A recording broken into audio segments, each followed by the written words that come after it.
Hey folks, Kevin here. Well, it's May 5th, 2024. It's a wet day today. We had rain last night and some rain today. I just got done shooting a tour of the first food forest, so that will precede this video. And I thought what I'd do is take a walk through the second food forest, where we've been removing a lot of trees for the third food forest. And although this isn't part of the second food forest, there's a lot of there's living fence lines all along the that fence line that's gradually decomposing over there on the side, and we've got some nice maples, some Japanese maples, a bald cypress, a redwood, maples all up in here. What else we have? We have the wood chips over here, and then last fall we planted a lot of Chinese chestnuts, hybrids, and some of the persimmons and pawpaws in here. And I'll make a video about the living fences, so I'm not really going to walk over there, go over that, or go up here in the front of this side. I guess I consider, here we are on this side of the driveway, so here we are in front of our house here. And we cover that front garden in our garden updates. This is the sediment collecting canal system that goes around here. And this is really our second food forest, this whole area right up in here. And I've been doing a lot of work lately. So in the first food forest, it really wasn't, the design of the first food forest was building soil based on, and it's relatively flat in area with a gentle slope. And we built the soil with lots of wood chips, lots of carbon going in there, and we really let the grass grow like crazy and all. In the second food forest, so part of the second food forest was horse pasture years ago in this area. And I decided what I wanted to do was put in swale systems in this area. So you could see, now it's all mucked up because of me working here, but all right, so that's up towards the highest part of the property there. So our property drops about, I think it's 55 feet from the highest point to the lowest point. So that's northeast, and it goes to southwest. So there's a slope going in this direction. And our property, I've been building it up to maintain as much moisture on the property, because as we build the soil, that holds more moisture. And the more soil, the more microorganisms we have in the soil, the more water retention is there. It gives you abundance for food supply in the future as well. So, so we have the first canal system or swale system that collects the sediment, and it gets deeper and deeper as it goes around the buildings there. Here, when we cut in the swale, we dug out the swale system, kept the base of it level. So this is all level down in here, but the swale gets deeper, meaning that the ground gets higher the further east we go. And we took that soil that came out of here and we put a mound on this side, like in most permaculture videos you see. And I really didn't need that mound there. And I planted a lot of dwarf and semi-dwarf trees, which I moved to the third food forest and back to the first food forest, if you watch the first video that I did do. And I'm sorry the wind is picking up here a little bit, but just recently I moved the trees and bushes from the mound that was here and took the mound out and started working in here. This, I won't be making this necessarily part of the food forest in the future. It'll be more of a nice viewing from the house and from the sitting area over there in the future. But the food forest will remain up in this area. So the driveway, I'm going to be doing a lot of maintenance in the future on the driveway, but there's a crown to the driveway and it slopes this way. So as the water works its way all over the surface, what doesn't soak in, what doesn't get caught in the swales, and it passes over the surface and it doesn't get absorbed into the soil. And those are the first goals, getting it absorbed into the soil. what doesn't get absorbed into the soil to pass into the soil system, and what doesn't go into those soil systems come down, get caught up here on this margin of the road, which is a little lower spot, and then works its way down. So all of the water and all of the runoff will get recaptured in that sediment collecting canal system over there. I hope that all makes sense.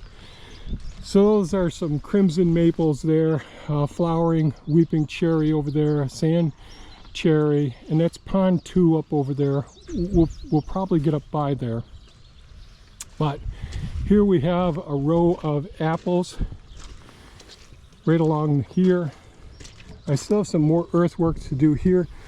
You can see where the puddles are there. A little of this mound here needs to be taken out and put up there. And then I'll replant it after I get everything reset. So these are predominantly all apple trees, different varieties of apple trees in this row. This is a staghorn sumac right here. Another apple, a pear. And again, this is where we cut in another swale here. And I mounded up the soil here and then planted into the mound. Big mistake, and I'm working at that now. So and we're going to be rebuilding soil. So what's one of the mechanisms I'm going to use to build good soil? I'm going to be doing cover crops all over in here. Even though it's not going to be a garden, it's going to be like a forest garden. So all this damage I'm doing by moving the earth around in this point. I'm compacting the soil, which isn't good for the microorganisms in the soil.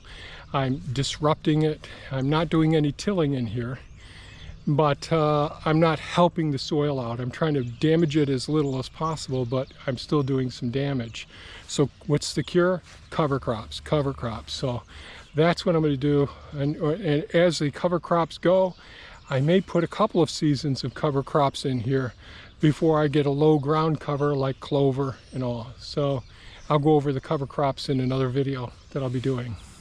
So this is a pear. These are all apples right here. This is a persimmon. This is one, if you watch the videos in the past, our big female here that we get so many of the beautiful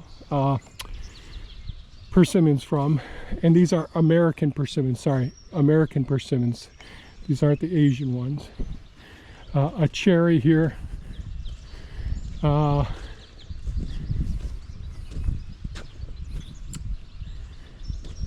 This is an apple, a different apple, another apple, and the wind damage did some damage up here. I've got to get up there and prune this one. This is a pecan, pecans and butternuts in here. This is a maple here. This is pond 2. We won't go over the ponds today, but you can see as we get away from the road, so the road, the road is downhill from here, and you see how deep the swale gets as we get over into this area. So we'll walk a little bit over here first.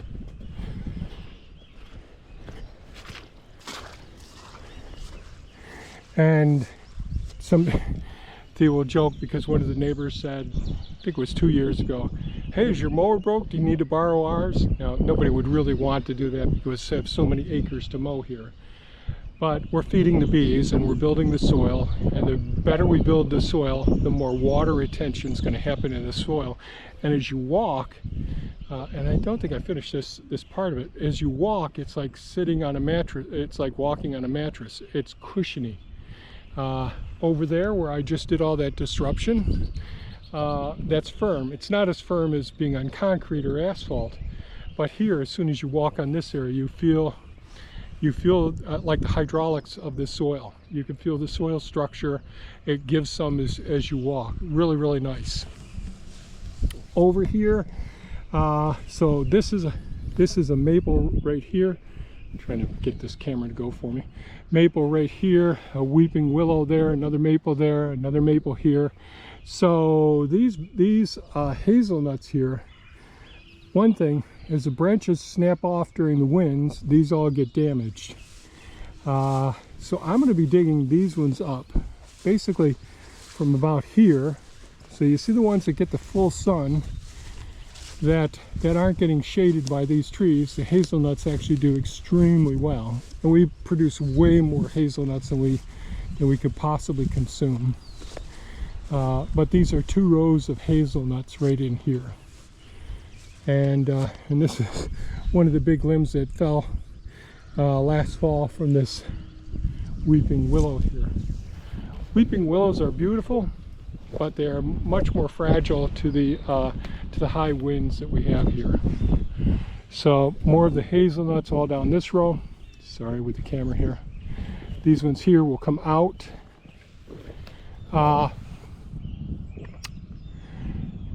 A Norway spruce, another maple,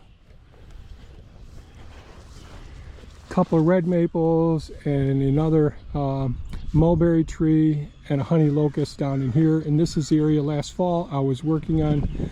Took the mound out again from this swale here, and this is a swale that curls around here. Curls around, and when I put these swales in, I want to make sure I didn't damage the root structure of any of these I'm sorry, this camera. Damage the root structure, and then it curls around, goes into pond 2 and into the other swale system right over there. So, and I was just working over here this week. Oh geez, I'm sorry with the camera. Just working over here. This is still part of the second food forest here. This is where I took the grapevines out, and I started taking some of the mound out over here, but I got to about to here, and it got to be an issue. Too darn wet. Up there, not too bad. So the base of the swales are all nice and level, and these act as vernal pools as well. So very important in forested areas, and this gets to be pretty much forested. So that most of these are flowering crab apples along in here, maples, and then over here we have honey locust trees, we have catawba trees, English oaks, pecans, butternuts, all down this way here. And up next to the road, closest to the road in the tree tubes, and the taller ones are hybrid Chinese chestnuts and black gum or tupelo trees. And then we have the row of blue spruces, which I did the big pruning last season. So the Chinese or hybrid chestnuts, the tupelos or the black gum along the road. Then we have all of the blue spruces. Then we have the mixture of nuts, catawbas, honey locusts, English oaks, and a couple of maples in there. Then we have the flowering pears, flowering crab apples, all of those down this row here. So this basically concludes our tour of the second food forest. I removed a lot of trees from here and moved them into the third food forest.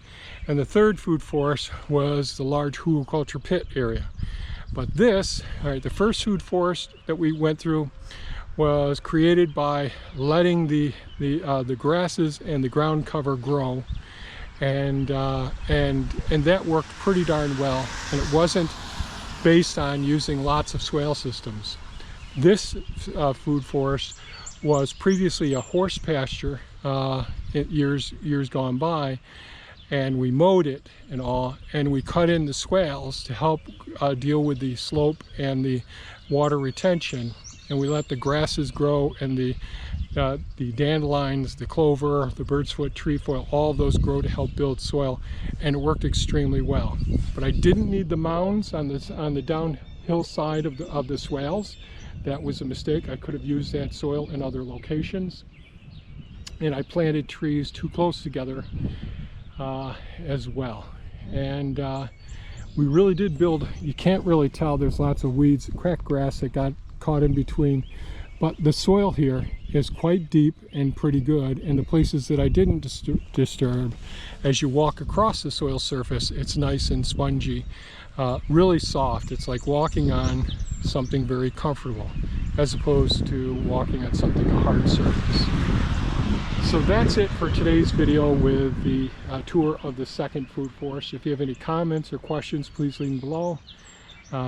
You know, this is all learning experiences, and I'm sharing what we've experienced over time, what's worked and what has not worked, and some of the things I do differently. This whole area will get cover cropped, and then we'll be planting it more densely, except for the area down closest. So, did we need this many swales? 1, 2, 3, 4, 5 swales? No, we didn't need this. But it was a good exercise in my experiential and intellectual